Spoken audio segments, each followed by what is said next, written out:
Okay. It has been rather long day for you and for all of us, but it has also been rather fruitful. The ASEAN foreign ministers have gone through 3 sessions among themselves. The first one is the work of the ASEAN foreign minister, AMM. Second one was in the capacity of the ASEAN Political and Security Council. And the third one was ACC, ASEAN Coordinating Council.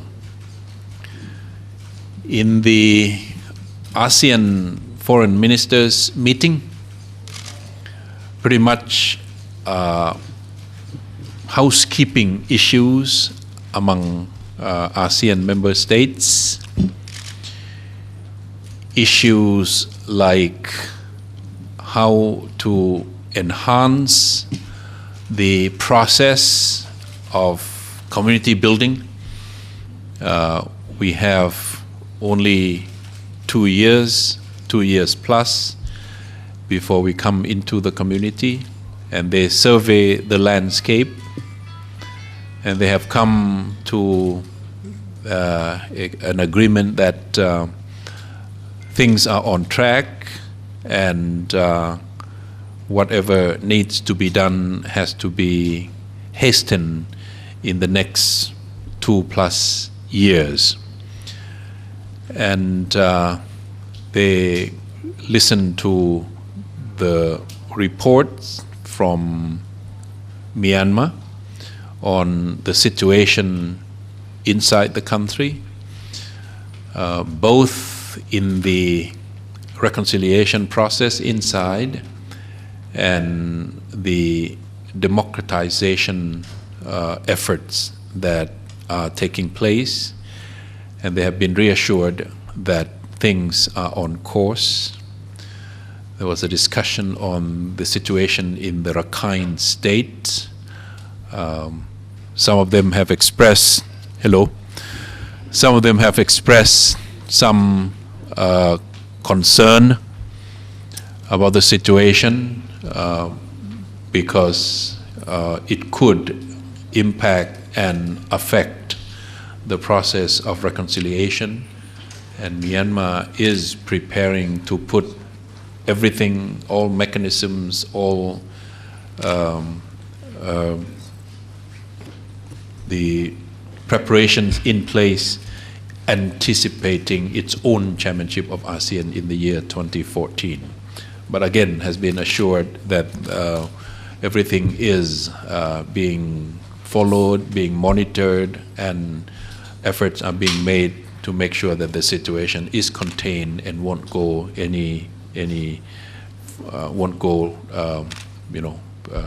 to open violence again. They were very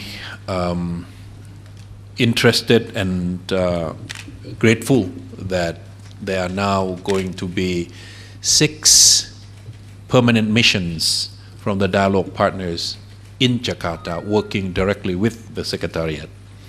The US has taken the lead, Japan, China, Korea has just opened, and we have just been informed that Australia and New Zealand are going to open independent missions working with ASEAN, with ambassadors to ASEAN, specifically separate from their embassies, their ambassadors to Indonesia. They have expressed appreciation, and it's a vote of confidence that ASEAN is being assisted, being helped by our dialogue partners, and we are moving in the right direction. With the issue of the South China Sea, of course, they express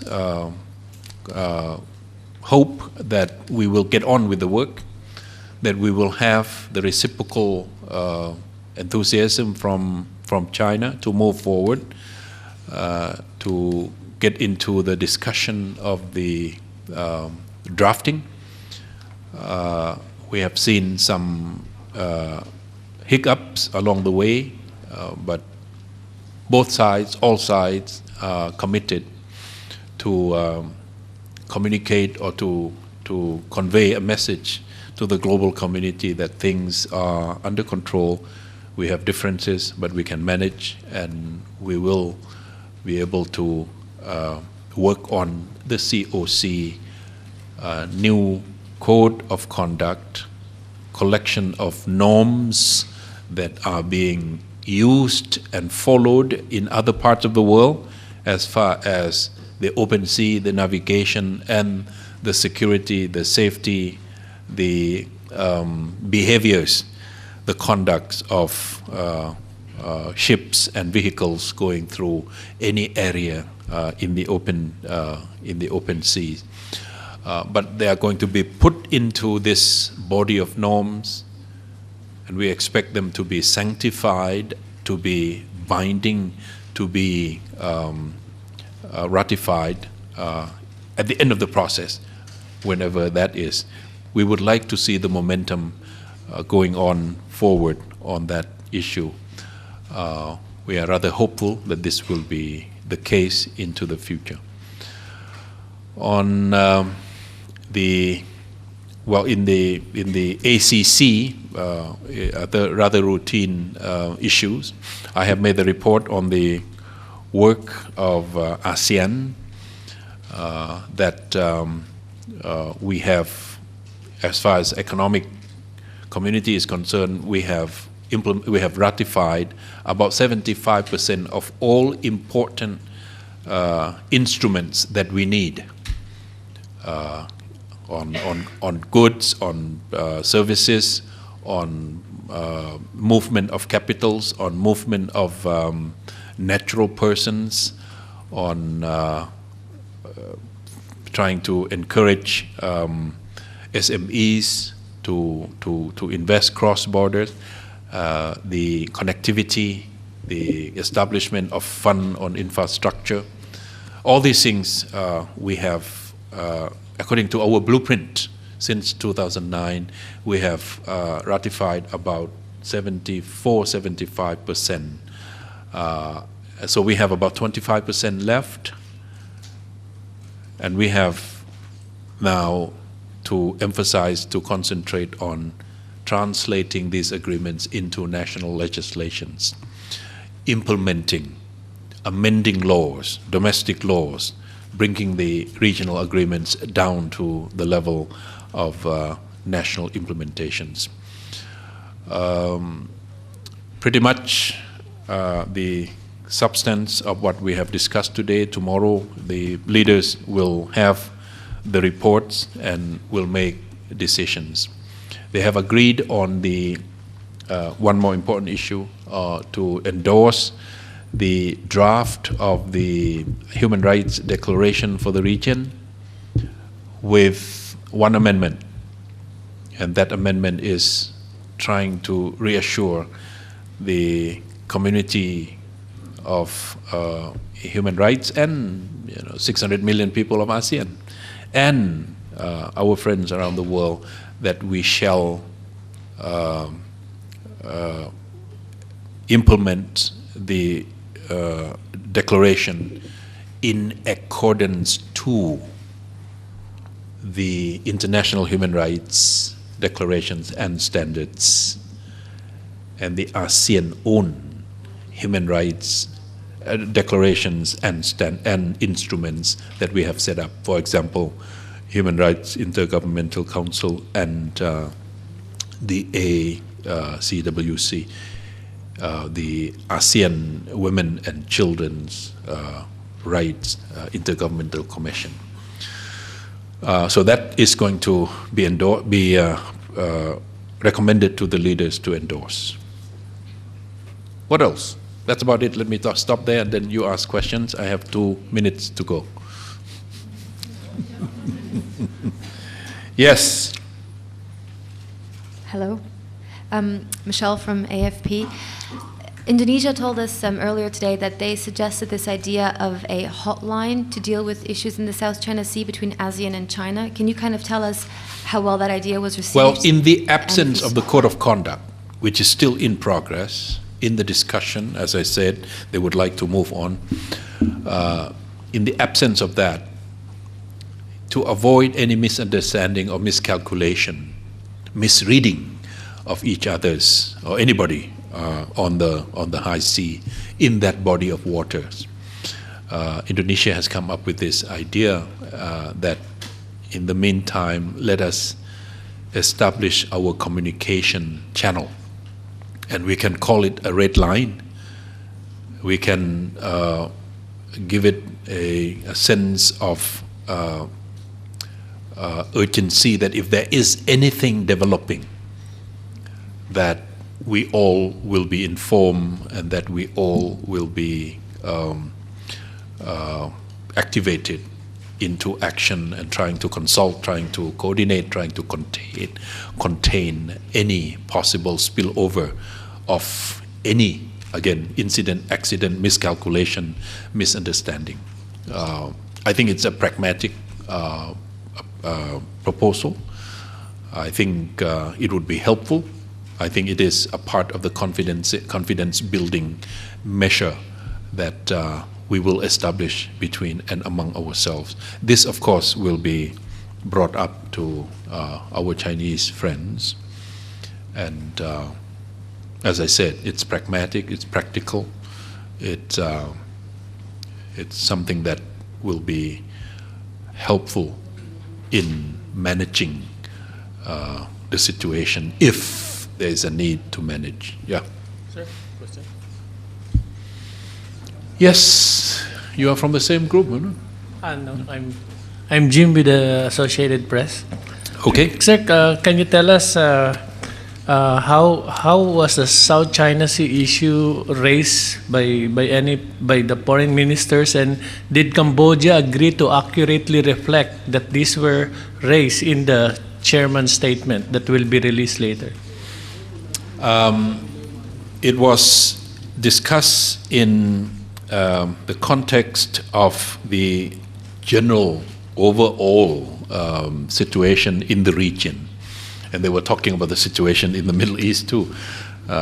They began with the surveying the situation in the region, and that was in that context of being keeping each other informed of what is the progress. The senior officials have met, and on the ASEAN side, they have done their homework, identifying some of the elements that should go into the code of conduct, and they would like, as I said earlier, to carry this momentum forward. That was certainly discussed, but no specific reference to any issues more than just the general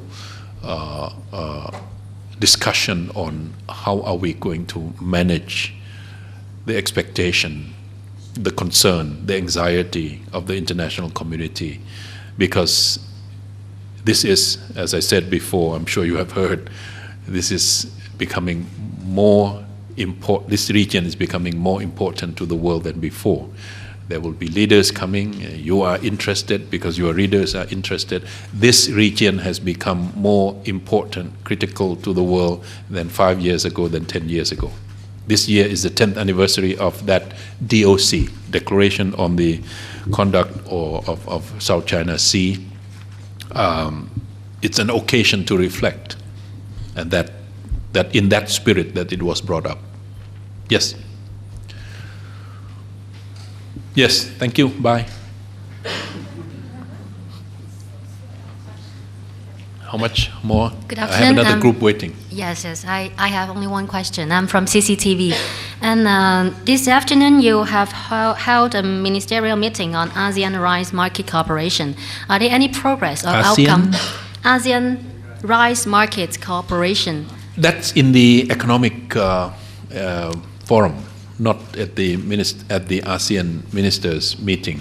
Ah. I think an issue that the net exporters of rice, Vietnam, Thailand, and some of the countries, and coming up is Myanmar.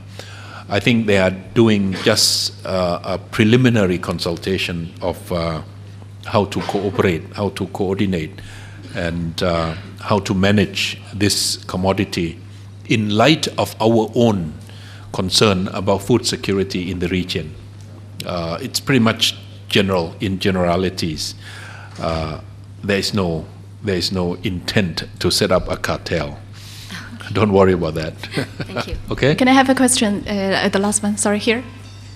Xinhua News Agency of China. I've heard that during the foreign ministers meeting, the foreign ministers discussed the current escalation of violence in the Middle East. Do you think that will influence the Americans' attitudes or policy towards Asia? Do you think the Americans will move back a little bit of its focus to the Middle East? Thank you. How do you wish? How do you know about all these things? I mean, there must be some listening device in there or what? No, the issue of the Middle East is an issue of constant concern for all of us. And it's the issues that has given rise to many other tension and conflicts around the world. So, and insecurity. So, in that spirit, the ministers discuss how that situation is going to unfold, how it's going to impact upon many things that would be relevant to us. Certainly the price of the energy, certainly the transport, certainly the fallout from any tension, any violence, any confrontation there is going to have implication into the region too. You will have to ask the Americans what the implication on their plans, on their strategies. I can only read from what I heard that the Middle East continues to be important to the global community because it is the source of negatively, it's a source of instability. Positively, it's a source of energy. And East Asia, not only ASEAN, East Asia, China, Japan, Korea, import energy source from the Middle East through ASEAN, 85% of the need. So any instability there will have impact on ASEAN, on the wider region of East Asia. That's why they are concerned. For that reason, it is a region that I'm sure all the major powers, including China, including the situation in Syria, including the situation in the Middle East wide, will be a source of concern for all of us. And just yesterday, Mr. Panetta met with the ASEAN defense ministers up in Siem Reap, and saying that the victory of Mr. Obama is the vindication of his policy to become more engaged in East Asia, so that we could expect the American engagement in East Asia. That's what I heard yesterday in Siem Reap. You were not there. But if you ask that question, I would say they are determined, and they call themselves resident power in the region. Okay? I have one more question, sir. One more. Yeah? Yes. I have to go. Well, I have a question. And you mentioned earlier that the DOC was signed 10 years ago, and 10 years later, we're talking about implementing it. And I'm wondering, what is the point of a or even a COC whenever it happens if ASEAN cannot be unified enough to successfully implement it. It hasn't stopped what happened in the Scarborough Shoal. Well, I think the situation is going to demand that ASEAN move in one direction together, because the challenges are getting much closer to home, affecting confidence, having some implications on foreign investment coming in, concern about the safety, concern about the free access, concern about the energy security. All these things, I think, are kind of putting a sense of urgency on all of the ASEAN countries that we should move in the same direction. And ASEAN will coordinate, will discuss, will liaise with China effectively moving forward into the future. Yes, it took 10 years for the DOC to come up with the guidelines. My hope is it won't take another 10 years, but I don't know when. Okay? Thanks very much.